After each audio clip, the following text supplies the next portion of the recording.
dua kita sama Sri Caitanya Mahaprabhu Anitari Gaura Sijananda Pramanande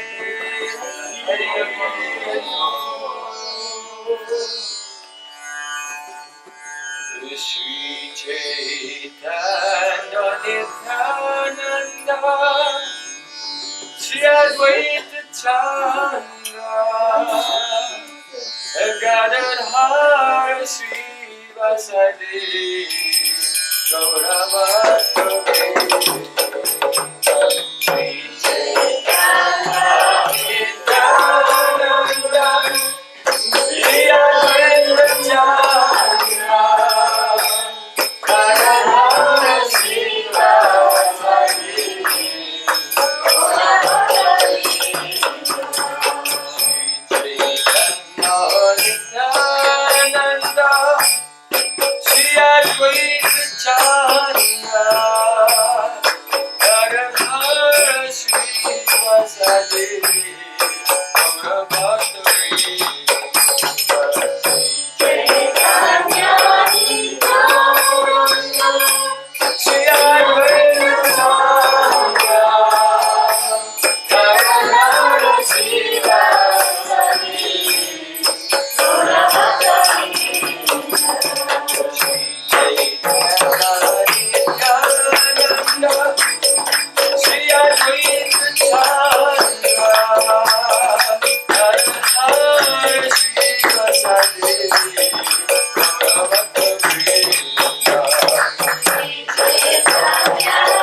Hare Rama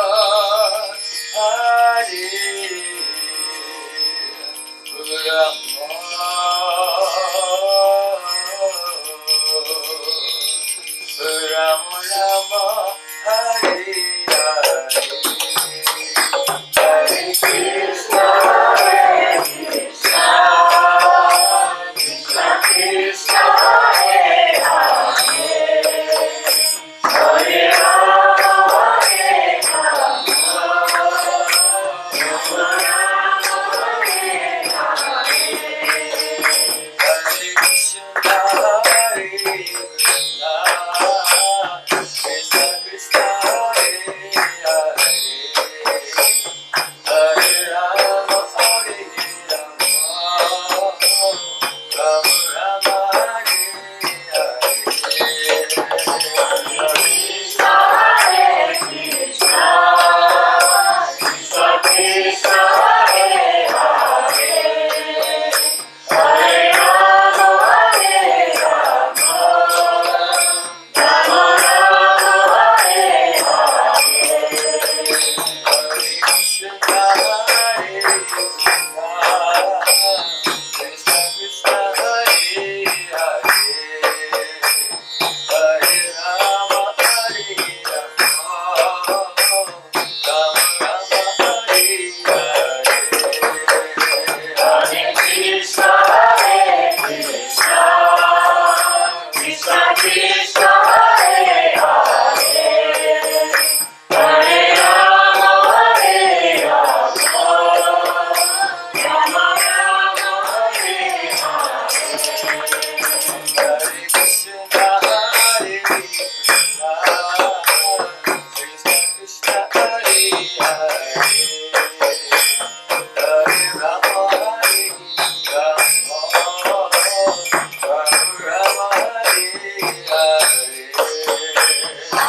Krishna Hare Krishna Krishna Krishna Hare Hare Hare Rama Hare Rama Rama Rama Hare Hare Hare Krishna Hare Krishna Krishna Krishna Hare Hare Hare Rama Hare Rama Rama Rama Hare Hare Hare Krishna Hare Krishna Krishna Krishna Hare Hare Hare Rama Hare Rama Rama Rama Hare Hare Krishna Hare Krishna Krishna Krishna Hare Hare Hare Rama Hare Rama Rama Rama Hare Hare Hare Krishna Hare Krishna Krishna Krishna Hare Hare Hare Rama Hare Rama Rama Rama Hare Hare Hare Krishna Hare Krishna Krishna Krishna Hare Hare Hare Rama Hare Rama Rama Rama Hare Hare Hare Krishna Hare Krishna Krishna Krishna Hare Hare Rama Hare Rama Rama Rama Hare Hare Hare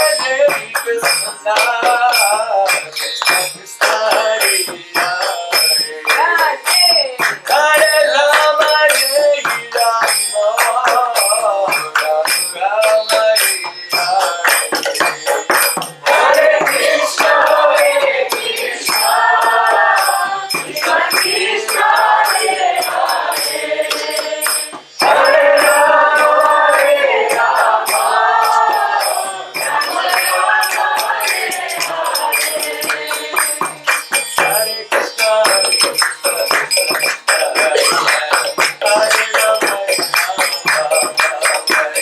Hare Krishna Hare Krishna Krishna Krishna Hare Hare Rama Hare Rama Rama Rama Hare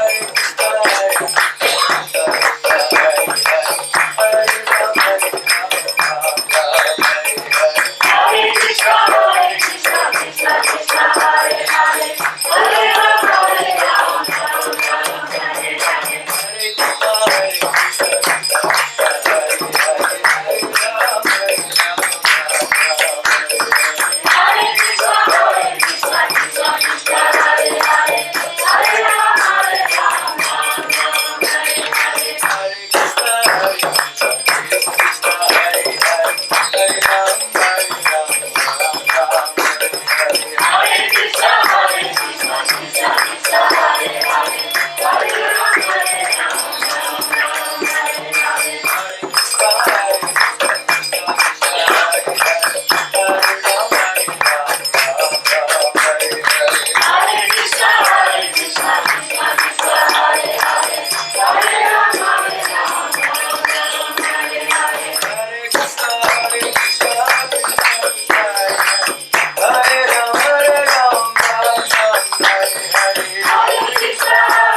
happy to meet with you all today.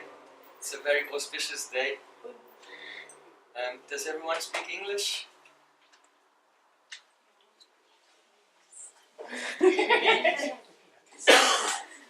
Some they don't speak, but the Madhumala will translate. Okay, so the German translation will be just there.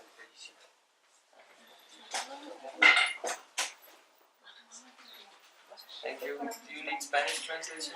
Already? So I recognize many senior devotees and experienced devotees. And there's a few persons and perhaps I'm seeing for the first time.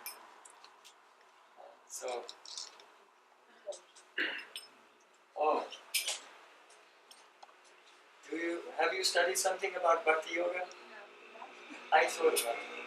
And your sister? Thanks. Mother. Nice compliment. So we're off to a good start. So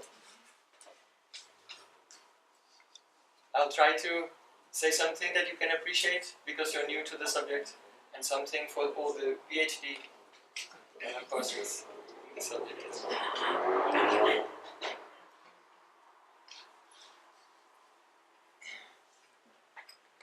My name is Prem Projan Das. I live in Vrindavan, India, which is the main place of devotion to Krishna. There are 5,000 temples there on the bank of the sacred river Jamuna. And it's such a very wonderful spiritual place. But due to my ill fortune, I had to leave that divine realm and travel here and there. And now my fate has brought me here to Basel. But fortunately here in Basel I have association of very saintly devotees like Sri Devi and Vrindavan Lasini and Madhu Mangal and others. So I'm feeling some solace from my separation from that beautiful Vrindavan just by seeing them. So today is a very, very important day in the calendar of the ancient Vedic culture. Very, very important day.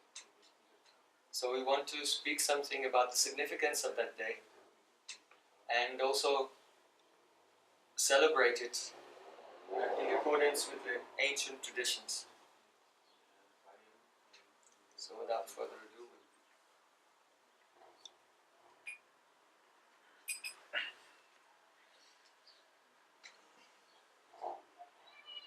Nam Shrishtam Manamapi Shuchi Putram Patra Surupam Rupam Tasya Muri Purim Maturim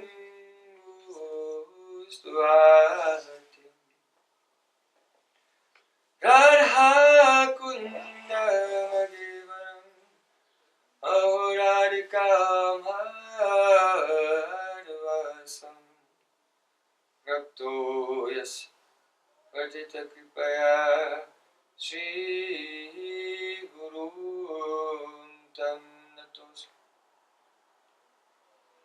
Gurave Gaura Chandraya Radhikaya Tadali Krishnaya Krishna Bhaktaya Tad Bhaktaya Namo Namah Ananda Maya Vigrahaya Hema Padivyascha Visundaraya Tasmai Mahaprema Rasapradaya Chaitanya Chandraya Namo Namaste Chaitanya Chandraya Namo Namaste Chaitanya Chandraya Namo Namaste Bhaktya Virinam Aparada Lakshya Chirta Mari Kaura Kamali Dipamanitam Sharanam Bhava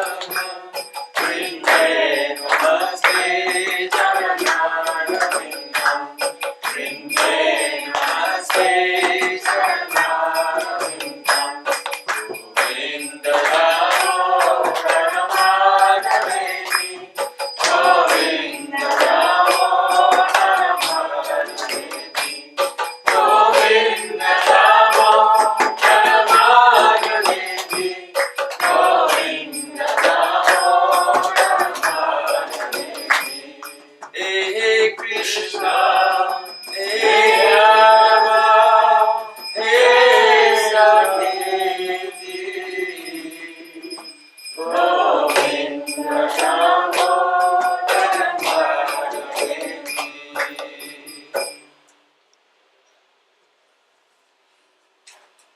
Sham Sundar Shikandashi Smarhas Murali Banara Radhikarisika Mama Kripanidhe Sabir Charna King Kurin Kuru Tavairasmi Najivamiptaya Vina Jivikyaya Devi Tam Namam Charanam. First of all, I offer my heart like flowers thousands and thousands of times at the lotus feet of my holy master, my supremely worshipable spiritual Gurudev, Asmade Paramaradatam Guru Padapadam, Nitya Pravishta Om Vishnupad, Ashtodara Satasishimad, Rupanugacharya Varya, Srila Bhaktivedanta Narayana Goswami. Secondly, I offer my pranam thousands of times at the feet of my Guru's Guru, to his Guru and his Guru and his Guru, and all the great saints in the unbroken line of spiritual masters, going back thousands of years to Sri Krishna himself. And finally, I offer my pranam to all of you, my very dear brothers and sisters.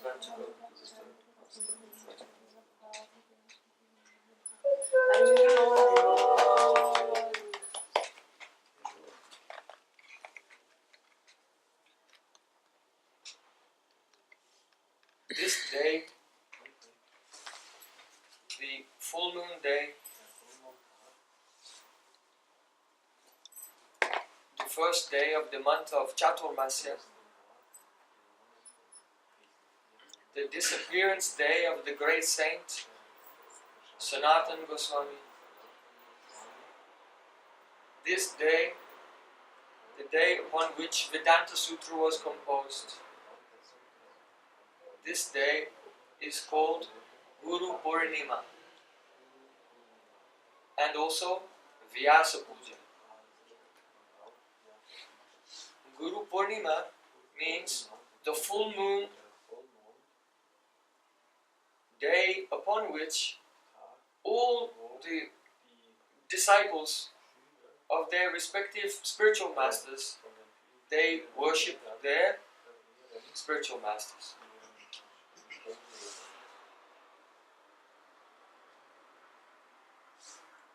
The word Guru can be understood from the etymology. The syllable Gu means andhakar, darkness. So the sense of darkness is metaphorical, it's figurative, because everyone can see that it's not dark. The sun is shining. So here, Gu, meaning darkness, figuratively refers to sangsaric asakti, the attachment of our mind and senses to the external, temporary objects of the physical world. This is darkness. We are all spiritual beings, transcendental beings. We are part of God. We are not by nature meant to be confined and subjected to the limitations of physical time and space and the unfolding of karma, which crushes us again and again through the cycle of birth, old age, disease and death, and then rebirth, and again, lifetime after lifetime. This is not our true nature. Only because our consciousness has the samsaric asakti, attachments to the experience of the frivolous and insignificant pleasures of the senses and contacting the external objects of the world. Only because of this, our consciousness is subjected to the tribulations, the traumas, the disasters of worldly experience. So, this darkness has to be removed. So the syllable ru in Sanskrit indicates nivritti, the removal. So guru, one who removes darkness. Now darkness is not a thing that can be removed. If you come into a room, say, oh, the room is full of darkness, I'll just pack it into this bag and take it outside. Darkness is not a thing that can be removed, because darkness is just the absence of light. Darkness is only the absence of light. So, the attachment to the external world, that darkness, is only kam, means lust, egotistical desire. So the opposite of that is divine love. It's called prem in Sanskrit. Atmendriya prati vancha taribali kam krishnendriya prati icha dari premana. The desire to satisfy, to indulge your own senses is called kam or lust.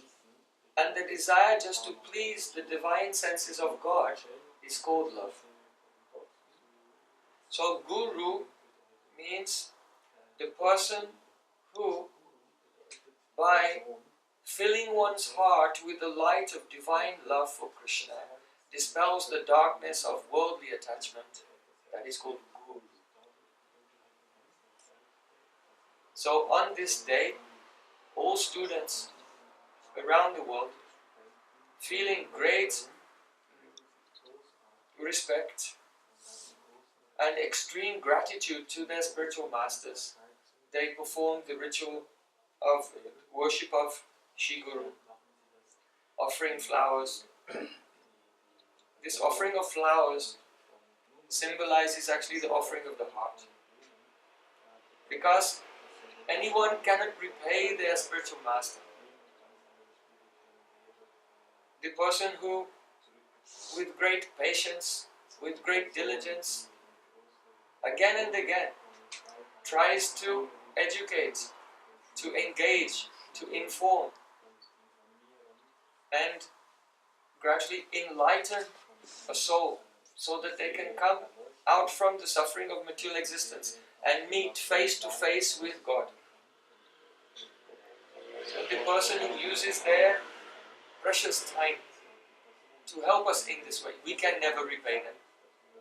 So at least symbolically, on the Guru Purnima, all the students there worshipping their respective spiritual masters.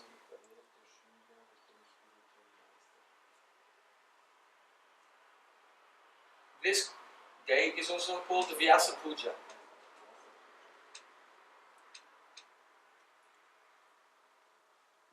Vyas is the great sage who has compiled all the Vedic literatures of India. So, perhaps some of you have heard, someone heard of Bhagavad Gita? Yes, you've heard of Bhagavad Gita. So that Bhagavad Gita is just one chapter in a very huge epic text called the Mahabharata. Has everyone heard of the Mahabharata? No? Okay. So,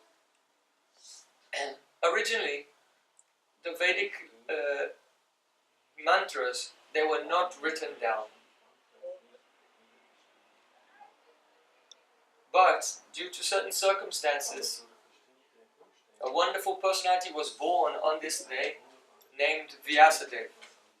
And he committed all the Vedic mantras and Vedic teachings to writing, and then he explained them in the Puranas, in the Vedanta Sutra, in the Mahabharata, and within that in Bhagavad Gita, to try to make transcendental knowledge more accessible to the people in general. So,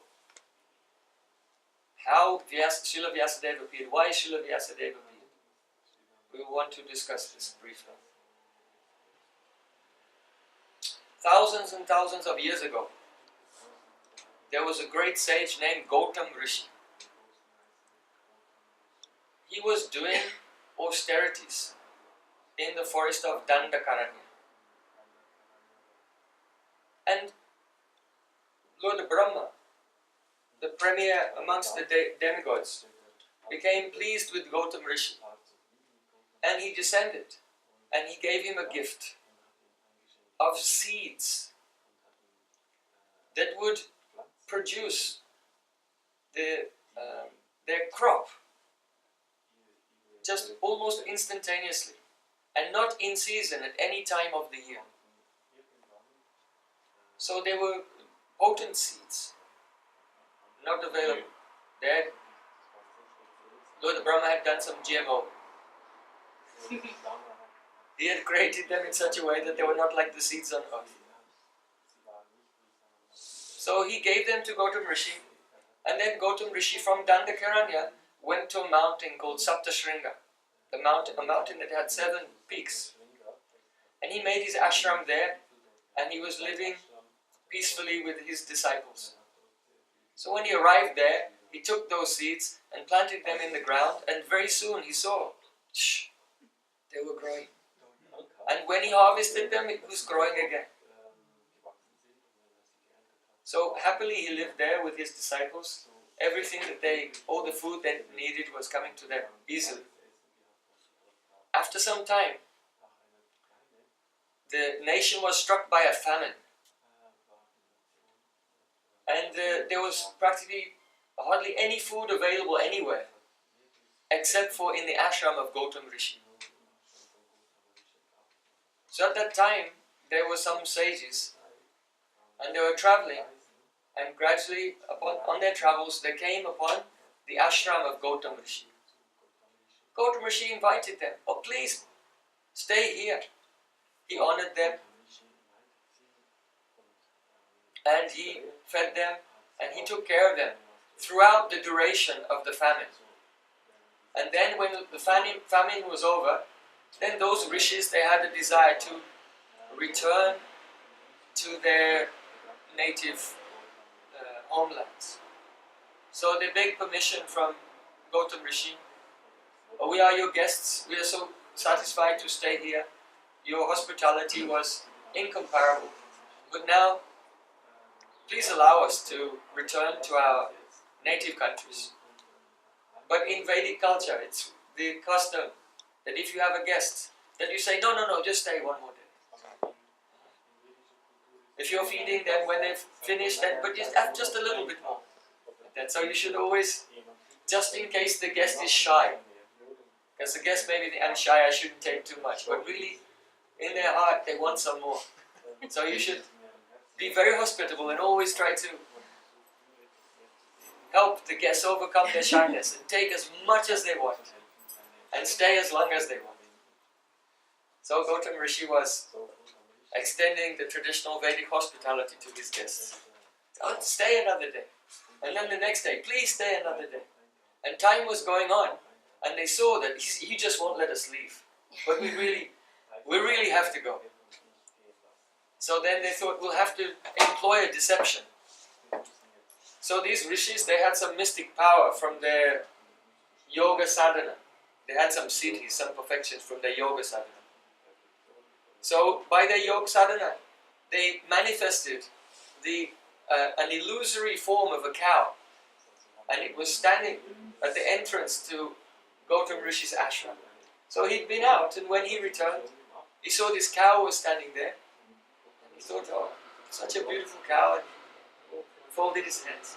Because in Vedic culture, the cows are respected, like your mother, because they give you milk. So, and also, you'll see that in civilization, where the cows that give us milk are honored and respected, then all the people in that society will be very humane and kind to each other.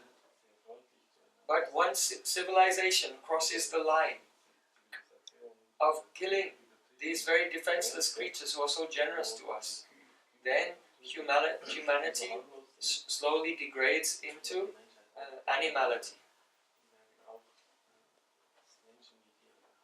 Because the nature of an animal is that it can inflict cruelty without conscience. An animal will just eat another animal alive and think nothing of it. We like animals and everything, but they're actually like psychopaths because they can kill others without any shred of remorse. So once human beings cross that line, now they have departed from the jurisdiction of human civilization and entered into animal world. So the respect of, sometimes people in the West think that it's really strange that why are these Hindus or Vedic people honoring the cow? But it's like the borderline of civilization. And so the respect that we give to the cow protects humanity and civilization. So it's very important. Anyway, I digress. Gautam Rishi, he gave honor to the cow and began to offer some prayers and sprinkle some water from his kamandalu. It's a way of glorifying the cow. So as soon as he sprinkled some water from his water pot on the cow fell over and died. And then all those rishis came and said, "That's it, we're not staying here for a minute longer. How can we live in the house of a person who's killed a cow?" So then, Gautam Rishi, he was so sad. Oh my, I've done something quite terrible to kill an innocent cow. And now a very heavy karmic reaction will come to me. So he prayed to those rishis. How can I be released from these sinful reactions? What can I do to save myself from the effect of this very heavy karma that will come to me? What kind of atonement can I do? Those rishis told him, the only atonement is this, that if you sprinkle the water of the Ganges upon this cow, then she will come back to life. So this was a very long time ago. And the Ganges was not available in those days for Gautam Rishi. So Gautam Rishi thought, Lord Shiva always carries the Ganges water in his hair. So he began to pray, Om Namah Shivaya. And he was worshipping Lord Shiva and chanting mantras to Lord Shiva. After some time, Lord Shiva was satisfied with him and he appeared there with his trident and Damaru drum. And Gautam Rishi said, "Oh Mahadev, Mahayogi, be merciful to me and give me one of your jata, one of your matted locks of hair." So then Lord Shiva mercifully gave him his jata, and Gautam Rishi took it, and it was wet with Ganges water, and he sprinkled it on the cow. Immediately when he sprinkled the water on the cow actually disappeared. So then Gautam Rishi thought, was this cow real or not? And then in his meditation by his mystic powers, he realized those brahmanas, those rishis who came here, they tricked me, they deceived me.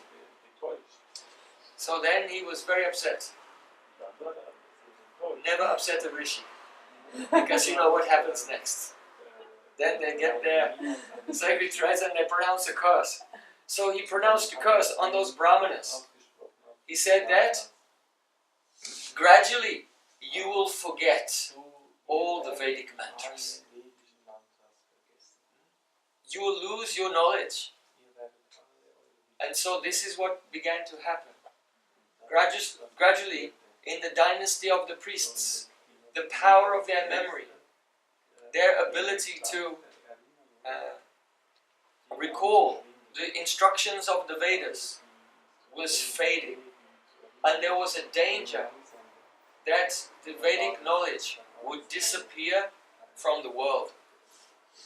So at that time, Lord Brahma, Lord Shiva, Indra and other devatas who have managerial positions within the nature, within the universe, they prayed to Lord Narayan. Hey Bhagavan, what will happen to the world if this Vedic knowledge disappears? Please do something so that everyone may be saved from their ignorance. So then the Supreme Lord, he agreed. I will appear in this world in the incarnation of a sage, and I will re-manifest all the Vedic knowledge that was slowly being lost. And because of this promise that Supreme Lord gave to Brahma, Shiva and the Devatas, therefore he appeared, he was born on this day more than 5,000 years ago on an island in the Jamuna river, just in Mathura actually, in between Mahavan forest, Mathura, and Lohavan forest on the other side. So, his full name is Krishna Dvaipayana Veda Vyas, the author or compiler of the Vedas. His full name is Krishna Dvaipayana Veda Vyas. His name is Krishna because he is an incarnation of the Supreme Lord in the form of a rishi. His name is Dvaipayana because he was born on a dweep, that means an island, in the midst of the flowing current of the sacred Yamuna. His name is Veda Vyas because originally all the Vedic mantras were just in one aggregate, one conglomerate of statements that was called Yajur Veda. But gradually it was being lost. And Vyasadeva, he thought, if I organize it into distinct departments, and then those departments can be entrusted to different rishis, because the memory of the people is going down. So there's not many persons, Brahmins, who are Chaturvedi. You know, that means the expert in all four Vedas. There are some Dvivedi and Trivedi. They know two Vedas or three Vedas. But not many are expert in the all four Vedas, Chaturvedi. There are some, like my Vishnuji Shastri, Chaturvedi. So he decided to organize them into four parts. So he divided the mantras of the Vedas into four parts. The first part, the Rig Veda, he gave to his disciple Paila Rishi. The Sama Veda, he gave to his disciple Jaimini Rishi. The part that was now called Yajur Veda, he gave to his disciple Vaisampayan. And then the Atharva Veda, he gave to his disciple Sumantu Rishi. He's also known as Angira Rishi. And then the mantras which were left over became the Puranas.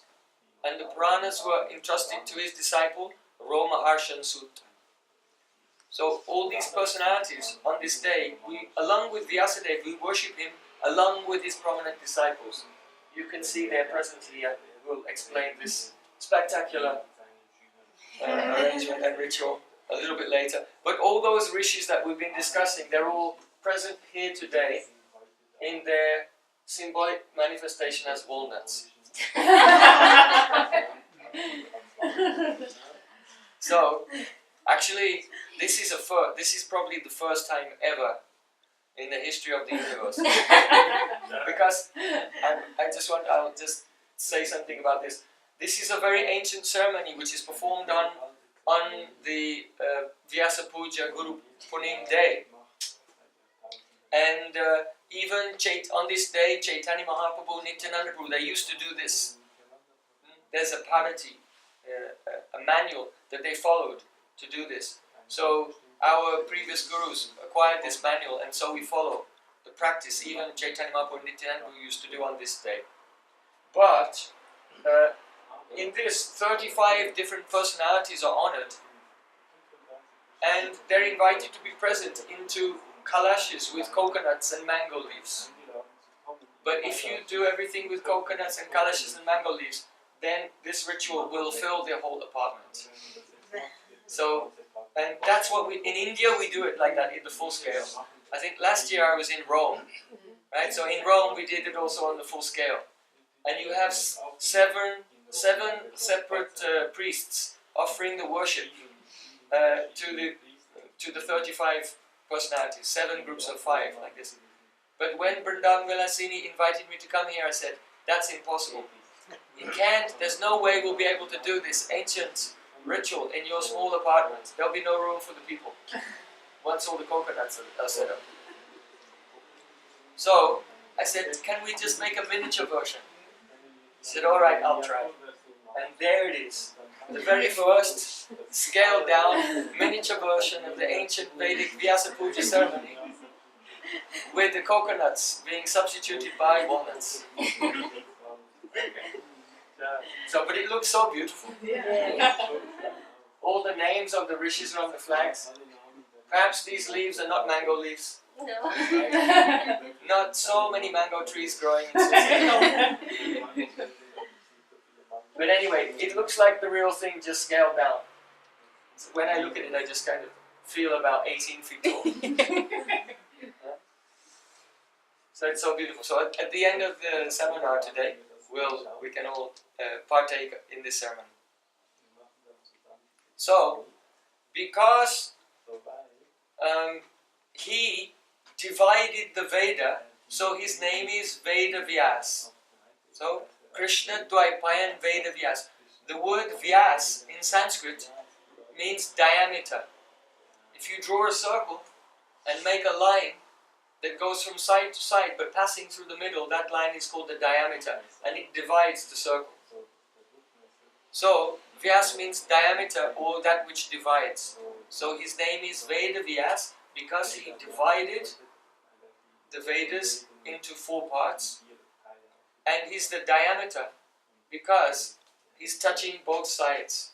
His consciousness is such that at once he can see the spiritual world and he can see the material world. So his consciousness is touching both sides, and his consciousness passes through the center, that means the source of all existence. He's absorbed in the realization of Krishna. So his name is Vyas. Krishna, Sri Krishna Dvaipayana Veda Vyas.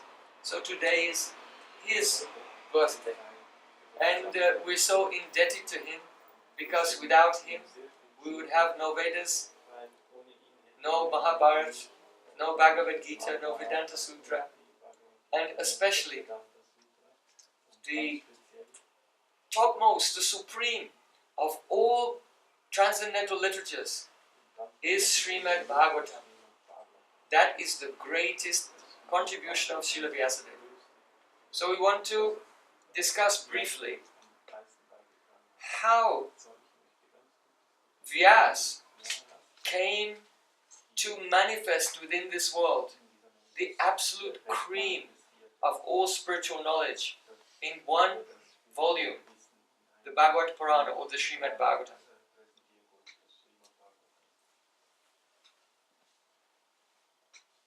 More than 5,000 years ago, Srila Vyasadeva was living in his cave in the Himalayan mountains. very high up, if you go up to Badrik Ashram, Badrinath, then that's also so high in the Himalayas that for half of the year everyone evacuates that place. It's buried in snow. And then when the snow starts to melt, then everyone goes back and the worship in the temple of Badrinath continues.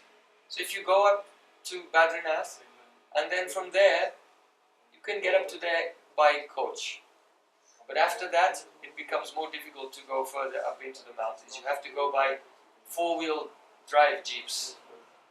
So then you go another about 7 kilometers up the Himalayas. After that, you come to a village called Mana.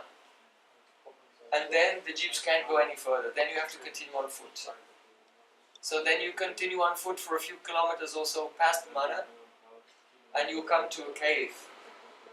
And it's the place where the Ganges meets with the Saraswati river,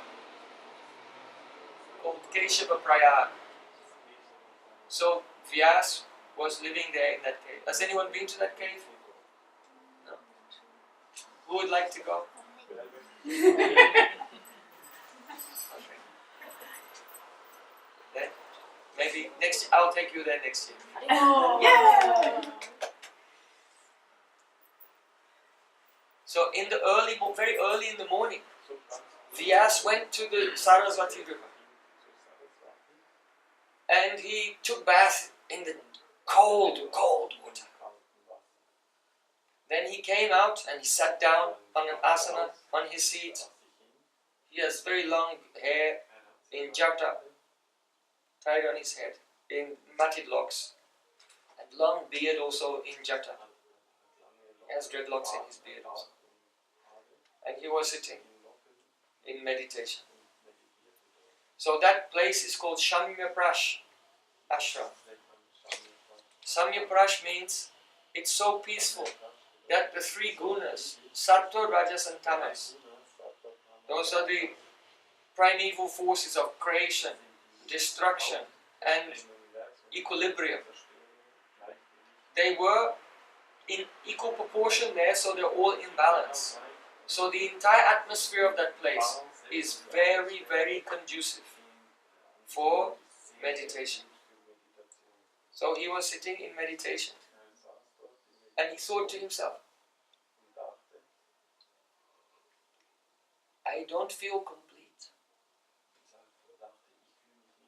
I don't feel satisfied. I have tried my best to serve my spiritual master Narad. His guru's name Narad Muni. I tried my best to serve my guru by dividing the Vedas, presenting the Puranas, presenting the topmost philosophy of Vedanta Sutra, and then to make all this knowledge easily understandable to regular people, just farmers and housewives and everyone. I gave the Mahabharata and the Bhagavad Gita. But still, even though I tried to serve my Guru and I tried to serve God to the best of my ability, but for some reason, my heart is not feeling complete. I am not feeling the tushti, santosh, satisfaction. So just as he was thinking in this way, then he heard a sound. In the sky.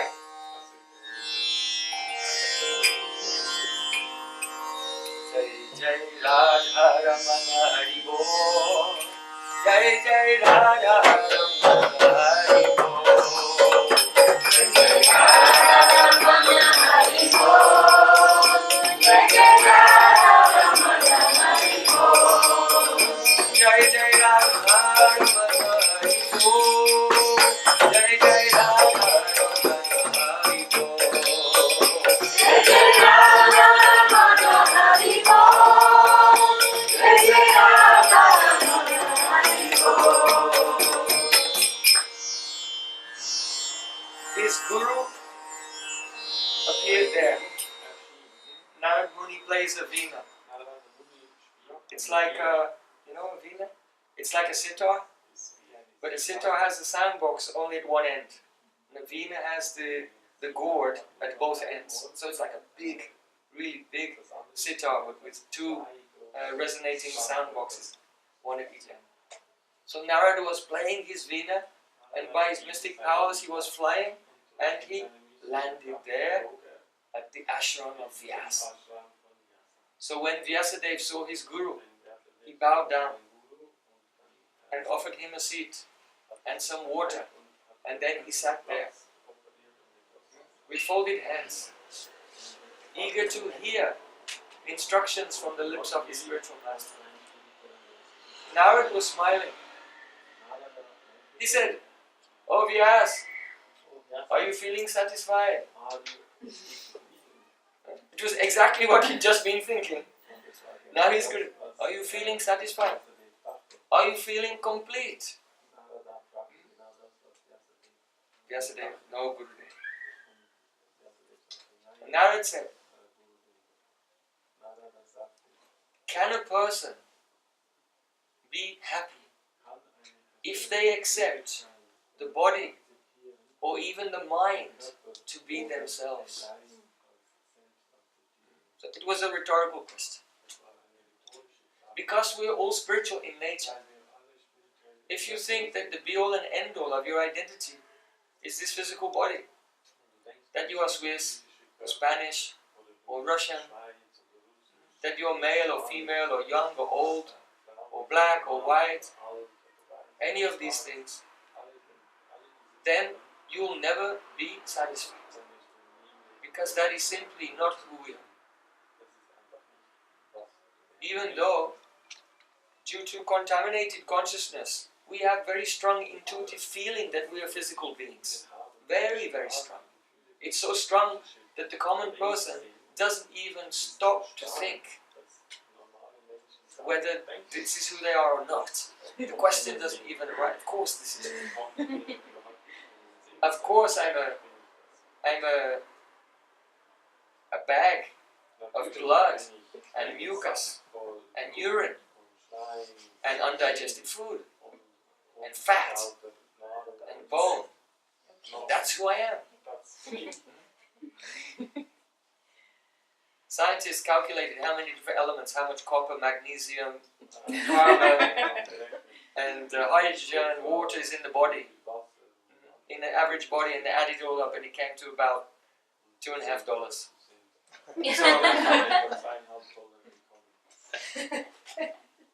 So is that you? Are you really $2.50 worth of chemicals?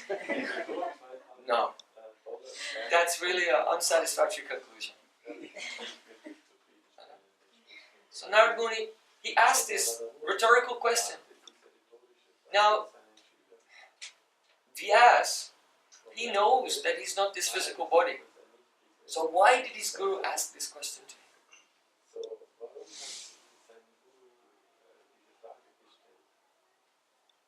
Vyasadeva said, "O Gurudev, Twan padyatam arka iva tilokim antastaro vayur ivatma shakshi paravari dharmato paravari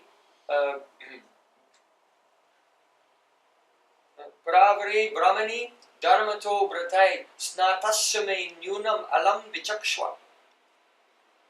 He said, "O Gurudev, just as the sun travels throughout the universe and sees everything externally, you are like that. And just as the pran is moving inside the body and sees everything internally, so you are like that. You are like Atma Shakshi, the Paramatma, the form of God who resides in the heart along with every soul. You're exactly like that." In other words, he's saying, "Oh Gurudev, you see everything outwardly and inwardly. So you know whether I feel satisfied or not. And even though paravare brahmani dharmato vratai, I am engaged in austerities and daily practice of meditation, following the Vedas, but still, snatasya me nunam alam bichakshva. I am feeling something is missing, I am insufficient. Please describe why I am feeling insufficient. So then, Narad Muni, he said to him,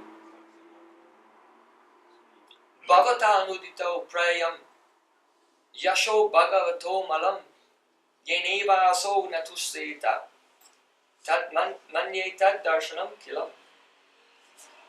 It means, the reason is this: you haven't described the beautiful pastimes of Krishna.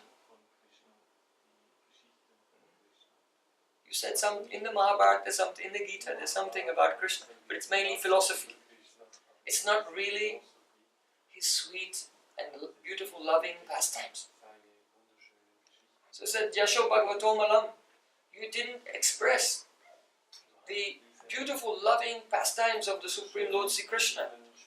And it's for this reason that you're not satisfied. And because of this, your darshan, that means your philosophy, your vision of reality is limited, is insufficient, it's incomplete. This is the reason.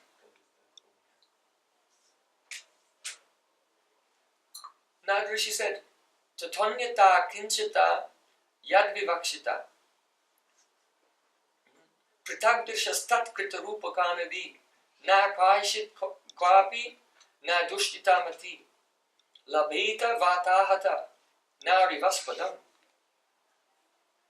Hey Vyasadeva, in all of your Vedic literatures, you've described many different subjects. You've described how a person can be very religious and make good karma for themselves, so that they can be happy in this life, and in the next life go have a higher birth, perhaps in a heavenly planet. You've described how people can perform austerities and become purified and get mukti, nirvana, liberation, so the soul can become free from karma. You've described that. You've also described sadhana of yoga sadhana, by which a person can develop supernatural powers as well. Powers to become invisible, powers to become heavy, to float, to read others' minds, and to give up your life by your own will. There are so many mystic powers. There are 8 prominent yoga siddhis and 10 secondary yoga siddhis. So, yes, you've described all of these things. But the problem with this is that the one reality is God Himself. Idam mi vishvam bhagavan nivetaro yato jagatstana niroda sambhava taddi swayam veda pradam stadati pite pradeshamatram bhavatam pradeshamatram. The meaning is that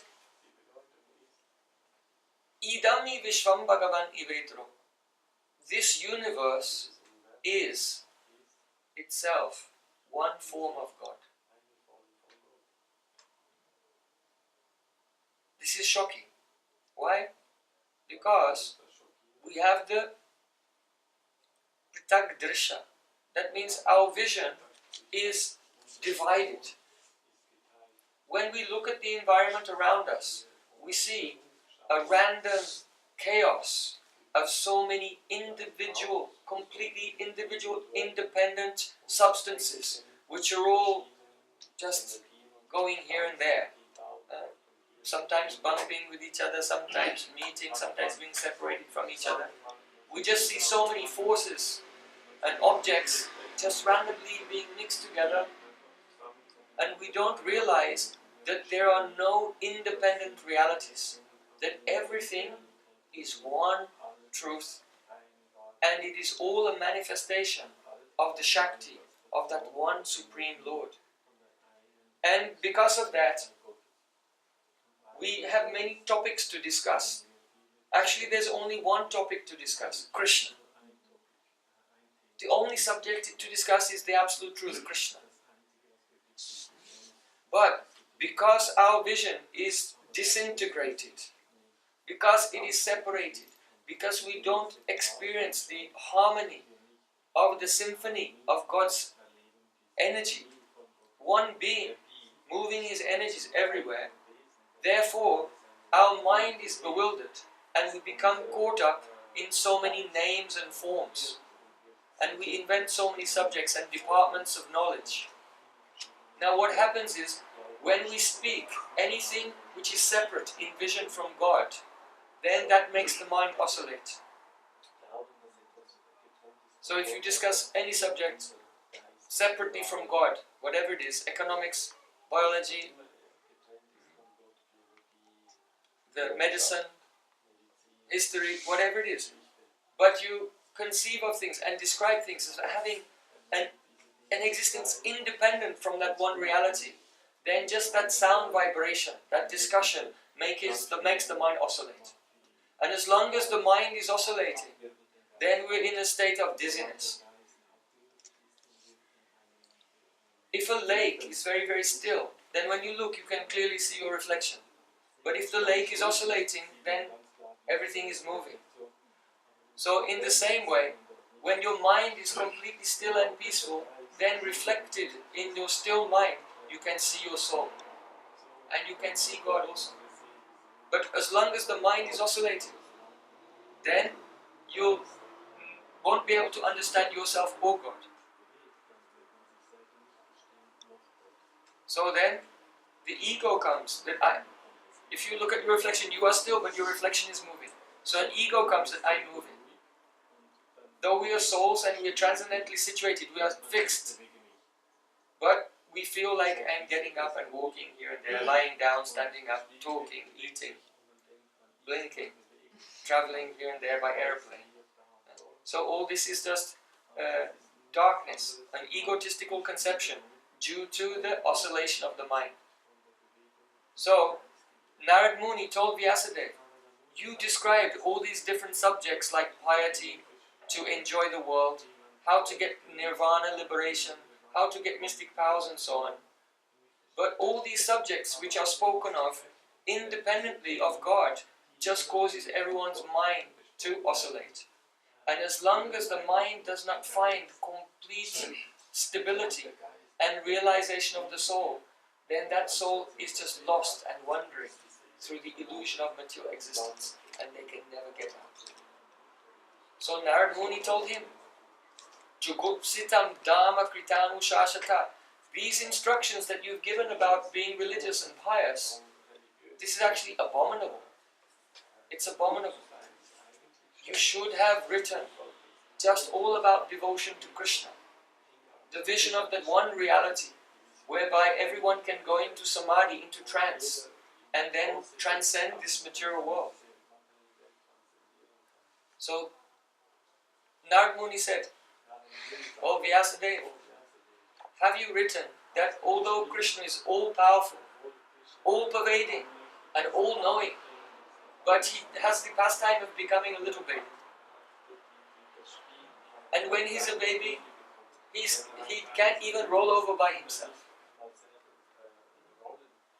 And one day, when he rolled over, then Madhya Yashoda had a big celebration. Oh, my baby rolled over all by himself.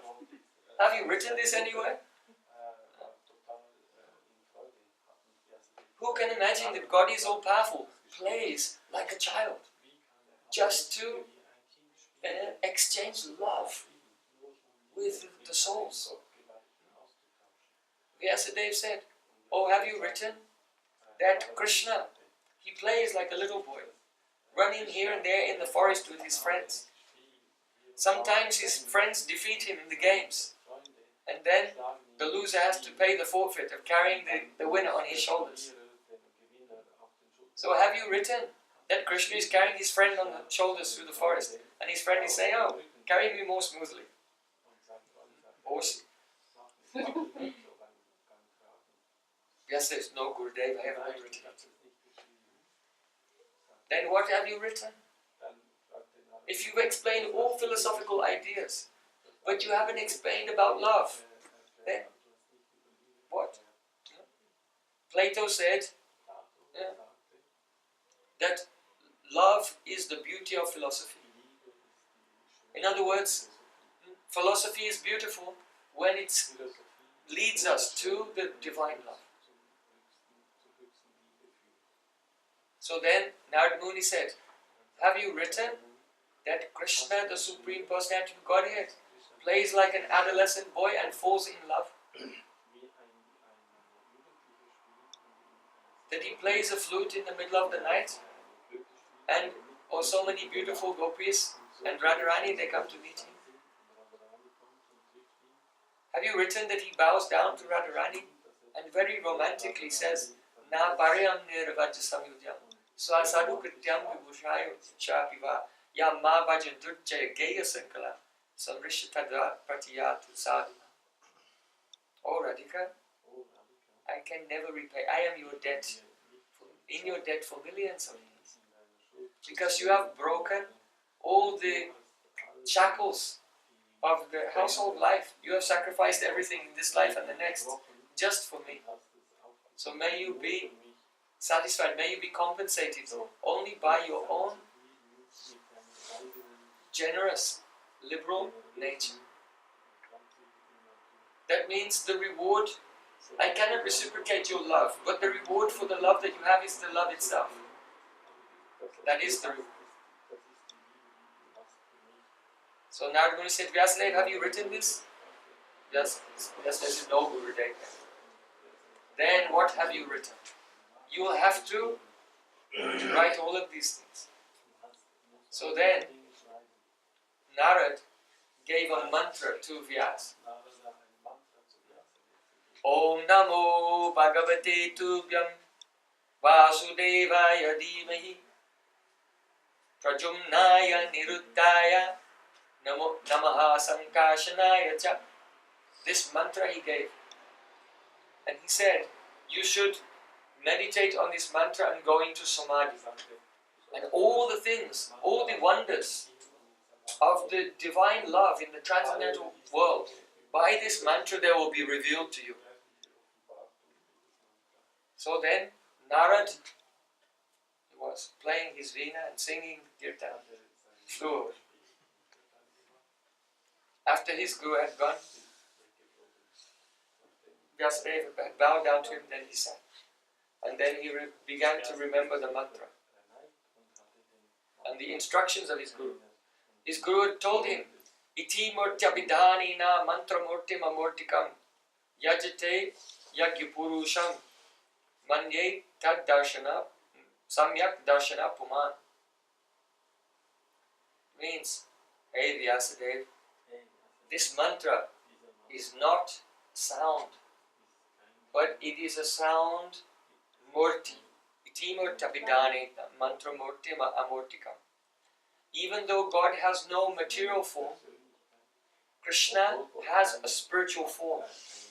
And I am giving you that spiritual form. I am placing this in your heart in the form of this mantra. And if you go into trance, being absorbed in this mantra, you will see the beautiful spiritual form of Krishna, and gradually you will see all of his pastimes. So, remembering these instructions. Oh, and then Sa samyak darshana kila, sa samyak darshana puman means, and then your darshan, your vision, your philosophy will be samyak. That means complete. Whatever was missing in you, whatever deficiency you are feeling, if you remember this mantra, you realize it, then that will go away and you will feel totally complete and totally satisfied. Yes. Who would like to feel totally satisfied and totally complete? Anyone? Okay, you're in the right place. Celebrating Srila Vyasadeva's birthday. This is the way to go. So then, Narad, he went away, and Vyasadeva was remembering these instructions. Now I'll be able to become complete. And he began to meditate on the mantra. Gradually, Bhakti yogena manasi samyak pranihite male pasya purusham purna Mayam Chatar Pasrayam. He went into Samadhi. That means Bhakti Yogena Manasi, by bhakti, by devotion, Manasi Samyak Pranihitale, Amale, his mind became, all the fluctuations, the oscillations of his mind became completely arrested. And there upon the screen of his pure consciousness, there he saw, like cinema, the pastime of Krishna's birth in this world. How he was playing in the lap of his mother. How when he was a little boy, he went to the forest to take the cows to graze. How he danced on the head of Kaliya. How he lifted Govardhan Hill. Oh, how he danced in Rasalila with Radharani and all the gopis. How Akrura came and took him to Mathura, and then later he went to Dwarka. And all the pastimes of Krishna, they just appeared before his eyes spontaneously. This is the power of mantra. Don't forget that. If you have received Diksha mantra from Gurudev, remember it with the greatest reverence and honor 3 times every day. Morning, noon and evening. And then with the relationship of your Diksha mantras chant, Hare Krishna, Krishna, Krishna Krishna, Hare Hare, Hare Rama, Rama Rama, Hare Hare. And gradually you will go in Samadhi, into trance, and see all the beautiful pastimes of Krishna. So, when Srila Vyasadeva saw this, he realized that, oh, here is the divine realm where Krishna is playing, and here is the material realm. Here is Basel, where all the living entities are wandering here and there in total confusion, with no clue whatsoever about the spiritual world. And seeing those living entities floating in Maya, illusion, on one side, and the spiritual world on the other, then he realized that they can be transferred from Maya into the spiritual world by hearing the description of Krishna's pastimes. So then, Anato Pasamam Sakshan Bhakti Yogam Adokshate Lokasya Janato Vidvangs Chakre Satota Sanhitam. Vyasadeva, he wrote his final text, the Srimad Bhagavatam. And that text, Srimad Bhagavatam, kicks out all other motivations, all other activities, every discussion, every idea which is illusory and which is coming from a vision, which is separate from the reality of Krishna's presence everywhere. It is filled with the beautiful pastimes of Krishna and the loving exchanges he has with his devotees. And simply by hearing that Srimad Bhagavatam, Yasham Vaishruyamanayam Krishne Paramapurushe Bhakti Utpadite Pungsa Shoka Moha Bhayapa. If you just listen to Krishna's pastimes from the lips of a pure devotee, then a very powerful urge to serve Krishna will sprout in your heart and take over your life. And then when you become fully engaged by body, mind and words in the service of Krishna, then Shoka Moha Bhayapa, all lamentation about the past will be gone. Does anyone have any regrets about anything they did in their life? No regrets, no one. Okay. All the disciples of Frank Sinatra. No regrets. And no fear about the future. No anxiety, never feel anxiety, never feel stress, right? And no moha. Moha means bewilderment, happening now. When we become under the sway of so many attachments, hankering for things that we don't have. So the mind becomes completely washed free of all lamenting about the past, fearing about the future, and the hankering, the slavery to the senses within the present, all is washed clean. And devotion, very strong current of devotion is initiating the heart simply by listening to this beautiful narration of Krishna's pastimes, Srimad Bhagavatam. So when Vyasadeva dictated it to Ganesh and it was written down, then Vyasadeva, he felt complete. He was completely blissful, fully satisfied. So today, we're honoring him, and this is the day when we not only honor him, but his disciples and all the gurus and all the great teachers and sages who have represented this knowledge. So when a teacher sits down on the asana to speak, then that seat is called Vyasasana, the seat of Vyas. In other words, the speaker of Vedic knowledge never sits down and says, well, I've just invented this new theory. No. When the speaker of Vedic knowledge sits on the seat of Vyas, then his own conditioning, whatever, even he should be free from that. So that the message of Vyasadeva himself can enter into him and speak that message. So to sit on the Vyasasana and speak Vedic knowledge requires that one be completely free from material ego and just become a channel, a conduit, that the very same message that Vyas spoke, the very same vibration that reveals Krishna's pastimes, that he transmitted thousands of years ago, will be transmitted to everyone today.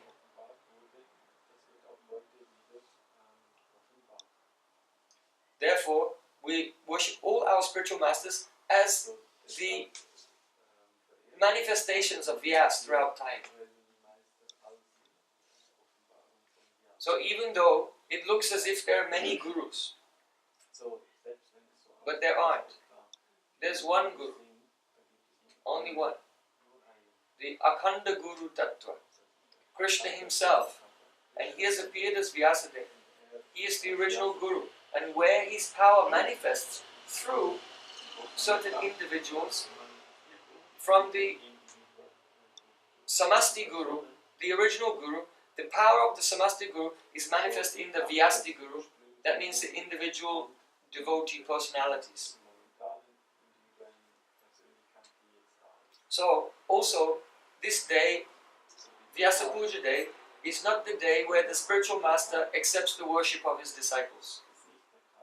Never think of it like that. But rather, the Vyasa Puja Day is the day when the Guru engages all of his disciples in the worship of his Guru and all the teachers going back to Vyasa.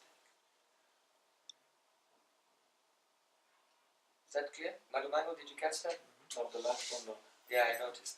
So, the Vyasa Puja is not the day where the Guru accepts worship from the disciples, but it's the day when he engages all the disciples in worshipping his own spiritual master and all the Gurus going back thousands of years to Vyasadeva. Yeah. That's the real meaning of Vyasa Puja. Now, okay, comprehension test. You thought you were coming here for a day off? Wrong. This is Chaitanya Academy. It's like being in university in the final months, but harder than that. If something, education is valuable, then you work hard. But this education is more valuable than anything of this world. So how much more we should commit ourselves to the study of this subject? How much more? So, in every history or every story, there's a subtext. There's a current of meaning, something that's meant to be communicated through that. So, in the history that we've told today about the conversation between Vyasadeva and his Guru Narad, and then how he became enlightened, then there should be something to take away, something valuable you can take home with you this evening and keep for the rest of your life. So what is that? What have you learned from this story? Anything? Always ask you. Yes, that's the first teaching. I didn't understand. She said, always ask your guru. You see, even though Vyas had compiled all the Vedas, when in his life he was feeling something lacking, then he didn't think, I can figure it out for myself. Let me go to the library and find a self-help book. Teach yourself psychoanalysis or something. He didn't do that. Actually, we cannot see our own faults. We cannot see our own shortcomings. And even if we were to see them, we would not have the power to overcome them by ourselves. That may not be true for some material thing, but in spiritual realm, it's definitely true. You see, you cannot spiritually operate on yourself. You know, even a qualified brain surgeon doesn't try to do it himself. Right? He'll engage another doctor if he has some illness.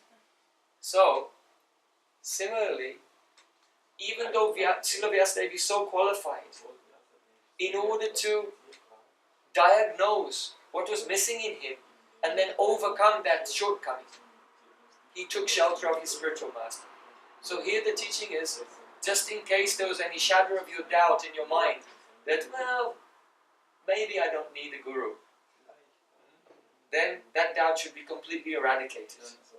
Because it's, with all respect, I know that you are not as qualified as Vyasadeva. So, if Srila Vyasadeva himself needed to take help from his spiritual master, then what to speak about us, mere mortals. So that's the first teaching. Now, the second teaching. This is very important. Srila Vyasadeva had written a lot of philosophical texts. So philosophy, the study of philosophy is called Jnana in Sanskrit. Jnana Yoga, the study of the theory, cultivating knowledge and detachment. But he was not satisfied. Even he had told Jnana, knowledge about Krishna, but about the ontology of Krishna. That Krishna is God, that He's all-pervading, He's all-knowing, the opulences of Krishna. But what he hadn't delineated was the sweetness and beauty of His loving pastimes. So, the teaching here is, you may be even a scholar of the Vedas, and you may be very mentally agile and able to navigate through the dense forest of theological concepts which are presented in Vedanta Sutra and other texts, but still you will not feel satisfied. Why? Because this type of philosophical analysis is like trying to find the root of a tree. If a tree is dying, then you have to give water to the root. So this knowledge leads you to the root, says here's the root. You have to water it, but the knowledge itself is not the act of watering. It's just pointing to you, there it is and this is what you have to do. So, the pastimes of Krishna, hearing the sweet and beautiful, loving pastimes of Krishna, actually that itself is devotion to God. That is the act of watering the root of existence. It's an anger of bhakti when you hear it, when you chant, when you remember, when you sing the beautiful loving pastimes of Krishna. Now not only did you find the root, but you're engaged in the expressions of love for Krishna. So, only Gyan cannot save you. We have to hear the Leela as well. Now the next teaching. This is also important. Who's heard of someone named Gautam Buddha? Have you heard of Buddha? So there was a very about 3,500 years ago, there was the Vishnu Buddha, the son of Anjana. But then later there was the Siddhartha. So Siddhartha was a prince, and he was protected from the trials, the difficulties of life. But one day he went out of the palace without his teacher, and he looked and he saw old people. He'd never seen old people before, only saw young servants and beautiful people serving in the palace. He saw diseased people, people with leprosy and terrible diseases. He even saw a procession was going on. Ram Nam Satyahe, Ram Nam Satyahe. Means when someone dies in India, then they carry the dead body through the streets to the cremation ground. Ram Nam Satyahe means only the name of God is true and eternal, everything else will be lost. So he saw it. What is that? And he asked his teacher said, that's a dead body. And everyone will be like that one day. So he was shocked. What kind of world are we in? Where everyone starts to become attacked by parasites and everyone grows old and dies? There must be some meaning to this. So then he left the palace and he went and he sat in meditation. And gradually, the Gautam Buddha, he went into Samadhi. And what did he realize in Samadhi? He realized Shunya. Shunya means emptiness. Zero. He realized that everything is really actually nothing. And that's Buddhist philosophy. And just going to Samadhi. So, Buddha realized everything is nothing, emptiness. You see? Because the Buddhists say that you see these forms around you, but it's just Sangat. Sangat means an aggregate of particles. So, for example, if you look in the distance and you see a forest, then you say, there's a forest. But when you actually go there, then if you look, all you see are individual trees. So where's the forest? In other words, the forest was just a word that you invented to describe something. You could not see the separation between the trees. You mixed them all together. You thought they're all one. So you called that a forest. But actually, when you get there, there's no such thing as a forest. There are only individual trees. So in the same way, you're looking at the body of someone in front of you, and you call this is whatever your name is. Martin Wolf. But the Buddhists will say, no, that Martin Wolf is just in your imagination. Because if you get really, really close, you'll see that these are just atoms. And actually he is about 99.9% space. But because you don't see the distance between the moving particles, so you're imagining that it's a sort, so just as there was no such thing as forest, it was just a name that you gave to your misperception. So there's no such thing as Martin Wolf. It's just a name that you gave to your misperception. So ultimately, when you become free from all of these misperceptions and misconceptions, you realize that everything is empty. Shunya, nothing. So that's Buddhism. So now my question is this. Buddha sat in meditation, he went into trance and realized everything was nothing. Vyasadeva also sat and went into trance and he saw the beautiful pastimes of Krishna. So they both went into trance. Why was their experience so radically different? And the reason is, yes? Huh? Yeah, she's saying he didn't have a mantra. But you know, mantras don't go on trees. So where did the mantra come from? From his guru. Right?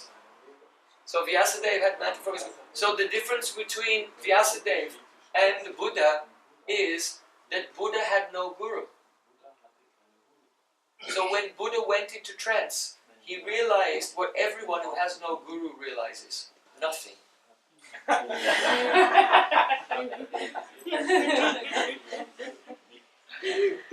Understand? These texts are really, really deep.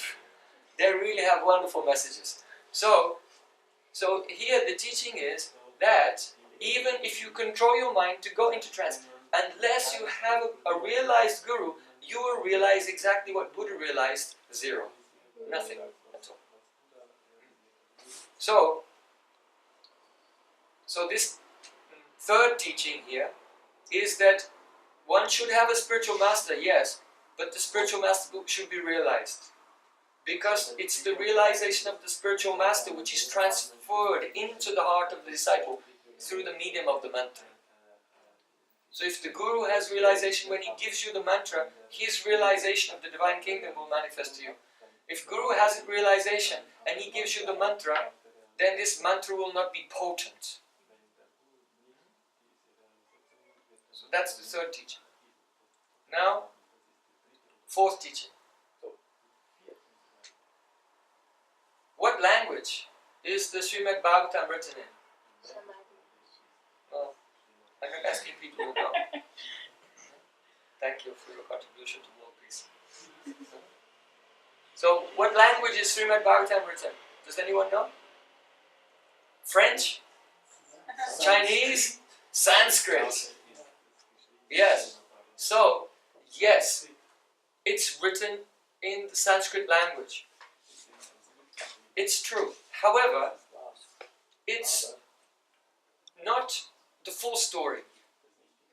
We can say that the actual language of Srimad Bhagavatam is Samadhi Bhasha. That means trance language. Because we can easily talk to each other in this world because we have shared experiences. So our language, language is symbolic. And if we agree what the symbols mean, then we can talk to each other. Right?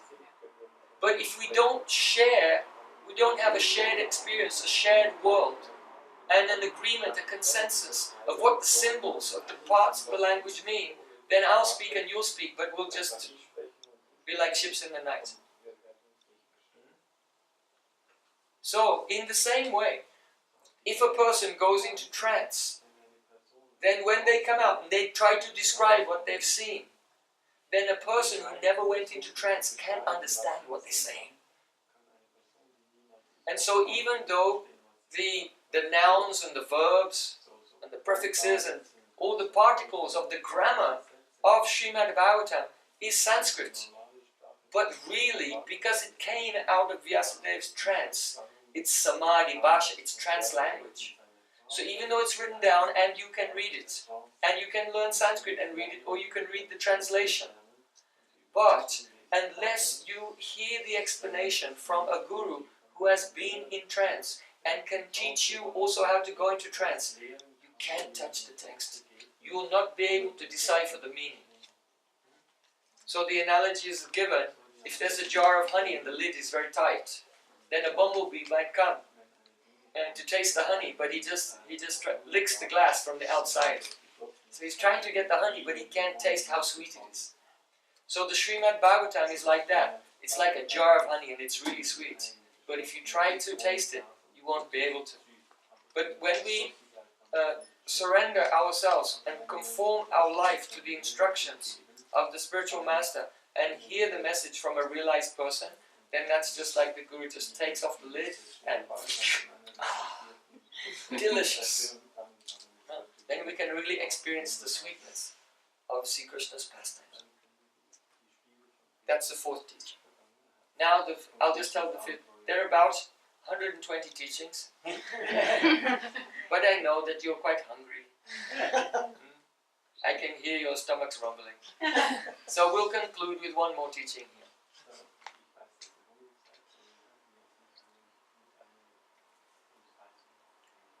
When Srila Vyasadeva manifested this Srimad Bhagavatam, he became completely satisfied. Now, in previous writings, he'd glorified to a certain degree Krishna,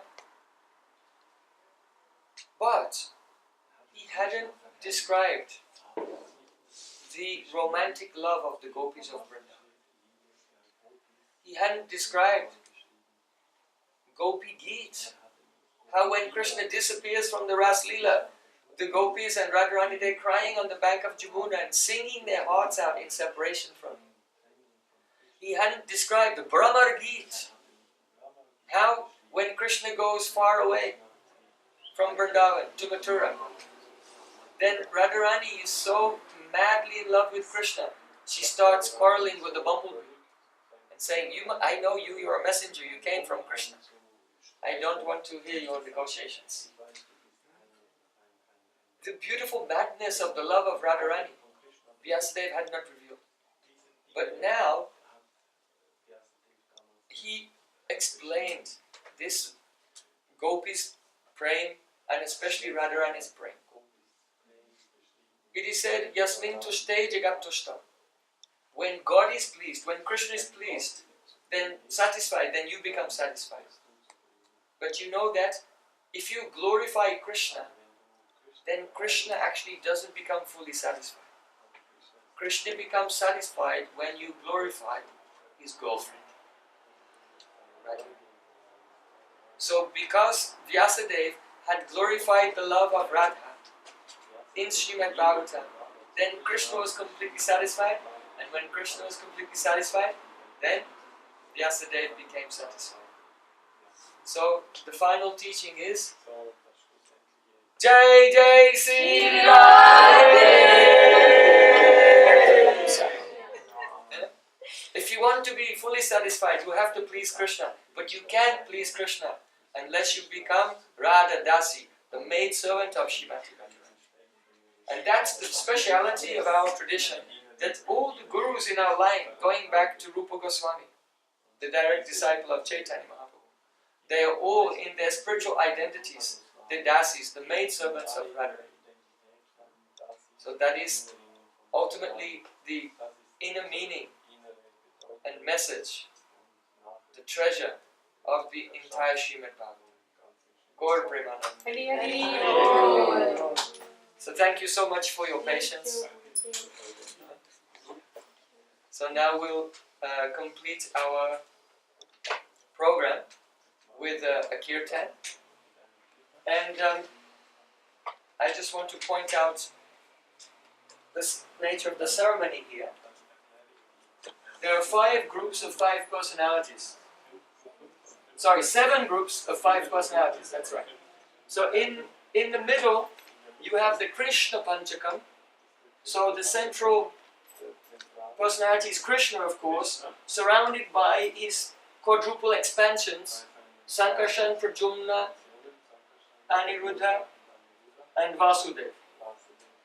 Then, behind here, you have Shukadeva Goswami, the son of Vyas, the speaker of Srimad Bhagavatam, surrounded by the acharyas of the 4 main Vaishnava Sampradayas, Madhvacharya, Ramanujacharya, Vishnuswami, and Nimbadita.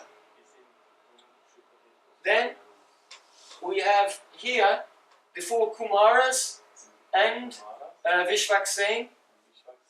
These are great devotees of Lord Narayan.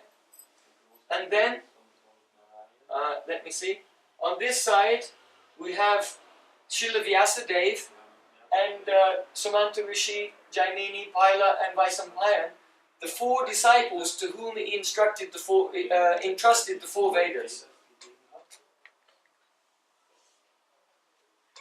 Yeah, afterwards you should come close and maybe from above, about here. Take a photo. It's very beautiful.